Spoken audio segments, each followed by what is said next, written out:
ফরিদপুরের সদরপুরে ত্রয়োদশ জাতীয় সংসদ নির্বাচন ও গণভোটকে সামনে রেখে অনুষ্ঠিত হল প্রাক নির্বাচনী প্রস্তুতিমূলক সভা। বুধবার বিকেল 4টায় উপজেলা পরিষদ অডিটোরিয়ামে উপজেলার প্রশাসন ও উপজেলা নির্বাচন অফিসের আয়োজনে এই গুরুত্বপূর্ণ সভা অনুষ্ঠিত হয়। সভায় সভাপতিত্ব করেন উপজেলা নির্বাহী অফিসার শরীফ শাওন।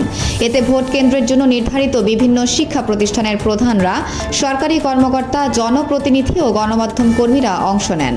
বক্তারা বলেন, এ নির্বাচন আমাদের জন্য এক ঐতিহাসিক মুহূর্ত। যার যার জায়গা থেকে সঠিকভাবে দায়িত্ব পালন করতে পারলে সেটাই হবে দেশের প্রতি আমাদের বড় অবদান। নির্বাচনে আইন শৃঙ্খলা রক্ষা, দায়িত্বপ্রাপ্ত কর্মকর্তাদের নিরাপত্তা নিশ্চিত করা এবং ভোট গ্রহণ নির্বিঘ্ন করতে সমন্বিত ভূমিকার ওপর গুরুত্ব আরোপ করা হয়।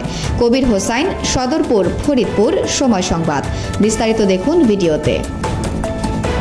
আজকে সকালে মাননীয় প্রধান উপদেষ্টার সাথে আমাদের সারা দেশের সকল ইউনিয়নদের একটা ভিডিও কনফারেন্সিং ছিল। সেখানে মাননীয় প্রধান উপদেষ্টা মহোদয় কিছু নির্দেশনা দিয়েছেন। তো কোন মেসেজটা এরকম, সেটা হলো যে আপনারা এখানে যারা আছেন বা আমরাও যারা আছি তারা খুব বেশি পূর্বের বিভিন্ন নির্বাচনের সাথে আমাদের দায়িত্ব পালনের অভিজ্ঞতা আছে। আপনারা তো নিশ্চয়ই ফার্স্ট টাইম কেউ না, তাই না? সবারই নির্বাচনের অভিজ্ঞতা আছে। বিষয়টা হচ্ছে আগে বিগত ধরে 2008-এর পরে, মানে 14, 18 বা 24-এর যে নির্বাচনগুলো হয়েছে সেই নির্বাচনগুলো নিয়ে আসলে প্রশ্নবিদ্ধ এবং এগুলা আমাদের জন্য আসলে মানে এগুলো উনি যেটা বলেছেন যেটা এক প্রকার জাতির সাথে তামাশা।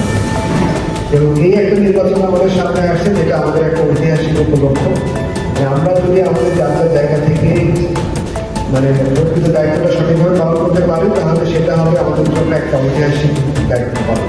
এবং এটা আমরা সারা জীবন গর্ব করতে পারবো যে আমরা অমুক যে পরিবর্তন, সেই পরিবর্তনের সাথে বা যেই একটা সুষ্ঠু নির্বাচন হয়েছিল সেটা সেই নির্বাচনের আমরা সাক্ষী ছিলাম।